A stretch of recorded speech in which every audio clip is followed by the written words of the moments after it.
Baik, kita kembali di Special Talk Show kerjasama dengan pemerintah Kota Kupang dan didukung AFB TV Kupang. Dan pagi ini kita bersama dengan Kepala Dinas Kesehatan Kota Kupang. Sekali lagi silakan Anda untuk memberikan pertanyaan lewat WhatsApp ataupun bisa interaktif telepon di 081238309920 berkaitan dengan Kota Kupang Sehat. Ya, tema kita pagi ini dalam rangka upaya pemerintah Kota Kupang untuk memberikan lagi Kota Kupang kota sehat. Nah, ini kalau berbicara soal suatu wilayah kota yang sehat, tentunya kembali untuk masyarakatnya harus hidup sehat. Dan Ibu Retno, ini saya sudah ada pertanyaan di WhatsApp. Ya, mohon izin untuk membacanya dari Ibu Ida di TDM. Untuk program unggulan apa saja yang disiapkan pemerintah, dalam hal ini pemerintah Kota Kupang, untuk mewujudkan Kota Kupang sehat? Karena masyarakat Kota Kupang terlihat terlalu pasif dan tidak peduli kesehatan. Silakan Ibu, dijawab dulu satu-satu. Iya, memang tadi seperti yang saya sampaikan, yang pertama itu kita merubah paradigma. Dari pilar Indonesia Sehat itu yang pertama itu memang ditempatkan paradigma sehat. Bagaimana kita ini paham tentang kesehatan, kemudian kita tahu istilahnya ya, dan mau untuk merubah perilaku. Nah, kalau sudah tahu tapi belum mau, nah itu tadi yang terlihat seperti ogah-ogahan. Nah, kaget-kagetnya itu setelah mendapatkan penyakit. Nah, lebih parahnya lagi ternyata penyakitnya itu merupakan penyakit kronis yang pengobatannya tidak bisa one visit, satu kali berkunjung selesai. Ya. Kemudian untuk Dinas Kesehatan melakukan tindakan aktif, melakukan yang namanya pendataan keluarga. Ya, jadi istilahnya itu paradigma sehat melalui pendekatan keluarga. Nah, teknik yang dibuat Dinas Kesehatan untuk mengantisipasi yang pasif tadi itu, dengan kita berkunjung, kita mengetahui secara komprehensif persoalan kesehatan setiap keluarga. Diharapkan nanti mereka juga akan tuntas penyelesaian kesehatannya di setiap keluarga, gitu ya. Nah, kemudian dari Dinas Kesehatan sendiri, pada pilar yang kedua itu tadi mengenai akses pelayanannya, bagaimana kita harus mendekatkan pelayanan, ya, kemudian meningkatkan sumber daya dan kompetensi pelayanan, kemudian yang ketiga itu sarana prasarana penunjang pelayanan, ya, kemudian juga kemudahan mendapatkan, ya. Nah, terus kemudian yang terakhir keterkaitan dengan pembiayaan, bagaimana orang-orang yang tidak terjangkau biayanya melalui sistem jaminan kesehatan nasional tadi, yaitu BPJS. Baik, ini sudah terjawab dari Ibu Ina di TDM pertanyaannya, dan lanjut ini dari Bapak Joshua di Oisapa. Ibu dokter, ini soal Kota Kupang, ya ini kurang ada sosialisasi di tahun ini di tiap kelurahan tentang kota sehat. Nah, ini banyak yang datang untuk menawarkan tentang layanan kesehatan. Ya, ini door to door nih atas nama kota. Nah, mitra kota apa? Ya, ini apakah ini bermitra dengan kota? Betul tidak? Mungkin ini klarifikasinya. Untuk yang door to door kita kecuali petugas puskesmas, Pak. Kalau kita yang menggunakan outsourcing kita tidak ada, ya belum ada. Tapi dari petugas puskesmas sendiri secara kontinu mereka akan berkunjung di setiap puskesmas, itu ada timnya, tim PISPK. Jadi ini yang door to door mungkin petugas puskesmas atau bukan. Kalau yang memang identitasnya dari puskesmas, pasti dia akan menyampaikan bahwa dari puskesmas mana mereka itu, sesuai wilayah kerja masing-masing. Oke. Baik, dan ini juga memberikan edukasi juga. Apakah selain dari teman-teman di puskesmas diperbolehkan atau seperti apa?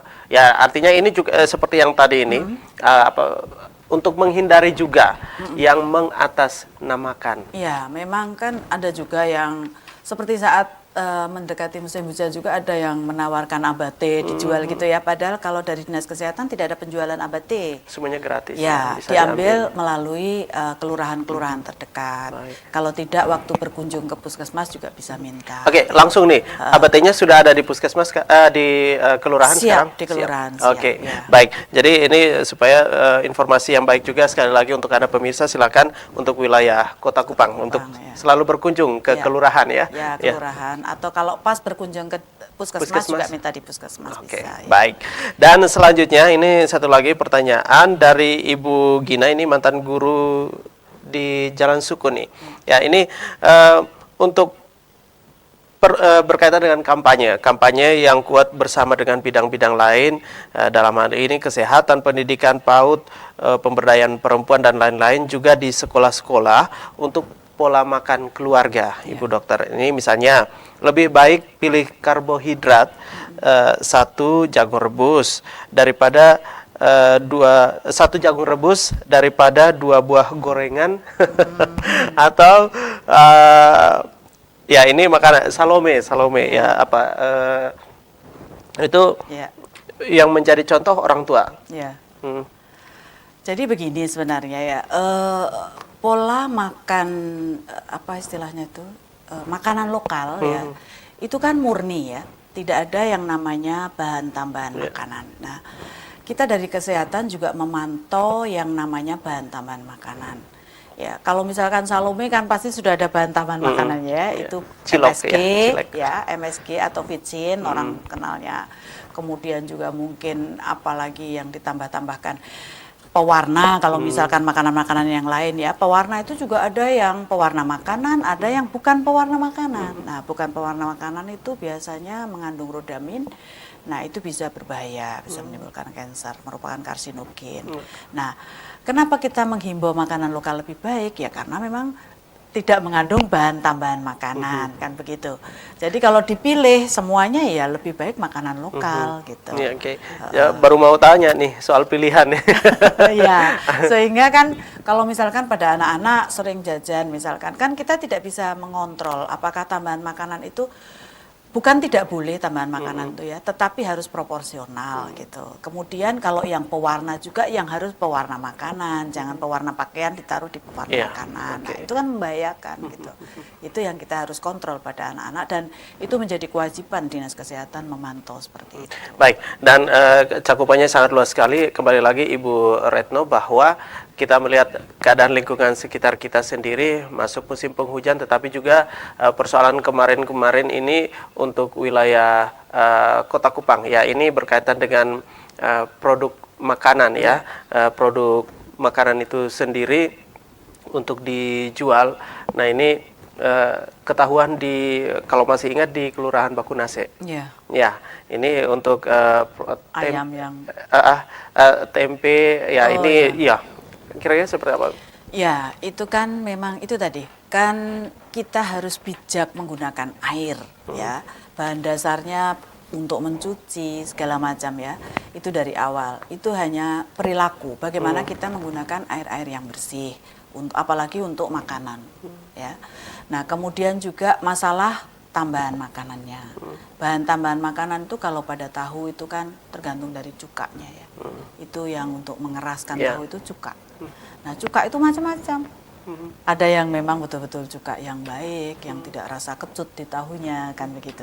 Nah, ini juga. Kemudian berapa lama? Nah, kalau lebih dari 7 jam itu tidak memungkinkan untuk makanan fast food. Nah, makanan yang fast food itu tidak boleh lebih dari 7 jam. Kalau sudah lebih dari 7 jam itu berarti sudah pengawasan pada makanan-makanan kemasan. Nah, itu biasanya pasti mengandung pengawet, yang diberikan pengawet supaya dia bisa lama berapa lama gitu.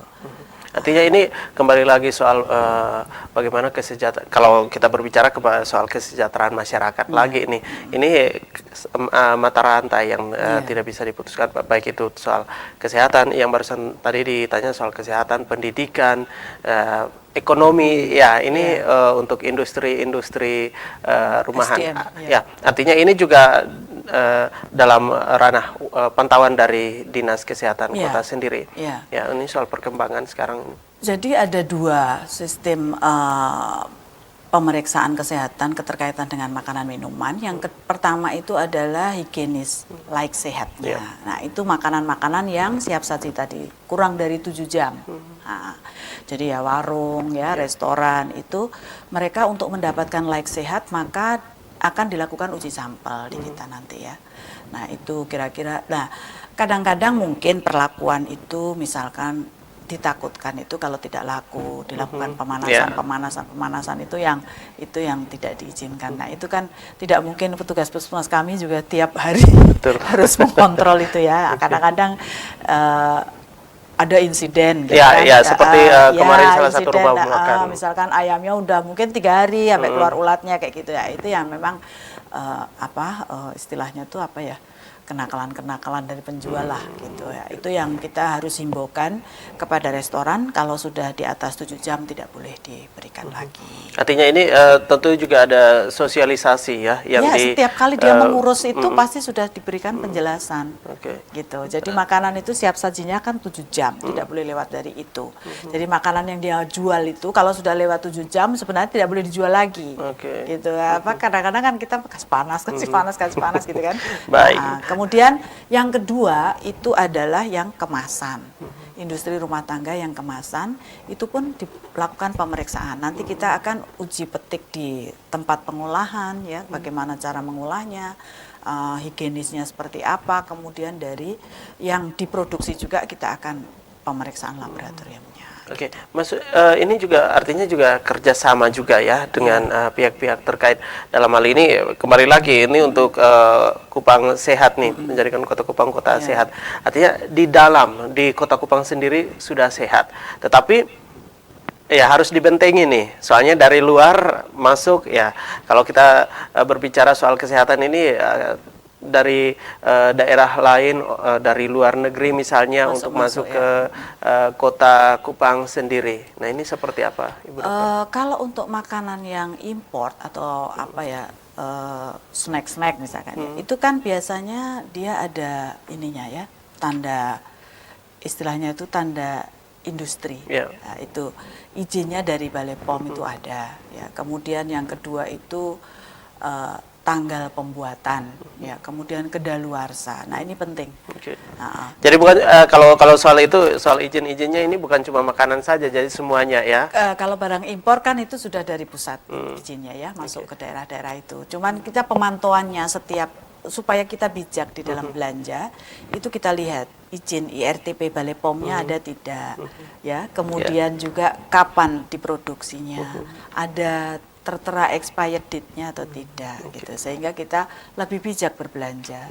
Kalau kurang 3 bulan dari expired date sebaiknya sudah tidak usah digunakan. Ya, mumpung ini sekarang juga masuk belanja-belanja ya untuk wilayah Kota Kupang dan juga untuk Anda yang sementara menyaksikan live streaming juga. Ini informasi yang baik sekali bagi yang nanti merayakan Natal juga. Nah, ini informasi yang sangat baik sekali di mana untuk kita lebih bijaksana lagi untuk memilih dan memilah yang artinya ini yang pantas untuk dikonsumsi dan yang tidak. Bukan cuma konsumsi saja ya, konsumsi banyak faktor juga nih. Bisa seperti ibu-ibu ya, kosmetik dan lain sebagainya juga ya. Baik, Ibu Dokter, ini semakin menarik nih. Tapi kita harus rehat sebentar juga untuk ada pemirsa sekali lagi yang mau telepon nanti. Setelah ini kami segera kembali.